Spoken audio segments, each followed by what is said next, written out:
माघ महिन्यातील जया एकादशी 29 जानेवारी 2026 रोजी आहे. जया एकादशीला करा हे अत्यंत प्रभावी उपाय. भगवान विष्णू आणि माता लक्ष्मी होईल तुमच्यावरती प्रसन्न.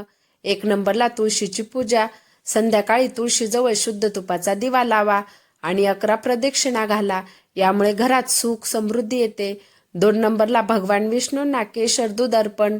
विष्णूंच्या मूर्तीला केशर मिश्रित दुधाने अभिषेक केल्याने आर्थिक अडचणी दूर होतात. 3 नंबरला विष्णू पूजा व मंत्र जप. सकाळी लवकर उठून स्नान करून भगवान विष्णूंची मूर्ती किंवा फोटोची पूजा करावी आणि ओम बृहस्पते नमः या मंत्राचा जप करावा. यामुळे मानसिक शांती मिळते आणि कुंडलीतील गुरुचा अशुभ प्रभाव दूर होतो. 4 नंबरला तिजोरीत ठेवा तुळशीपत्र. आर्थिक अडचणी दूर करण्यासाठी एकादशीच्या दिवशी तुळशीच्या पानावर श्री लिहून ते पान तुमच्या तिजोरीत किंवा पाकिटात ठेवा. याने लक्ष्मी प्रसन्न होते. 5 नंबरला ओम नमो भगवते वासुदेवाय जप. या मंत्राचा 108 वेळा जप केल्याने मनातील इच्छा पूर्ण होतात.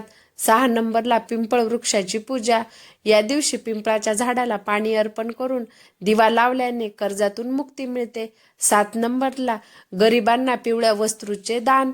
भगवान विष्णूंना पिवळा रंग प्रिय असल्याने पिवळी फळे उदाहरणार्थ केळी, चना डाळ किंवा पिवळे वस्त्र दान करावे.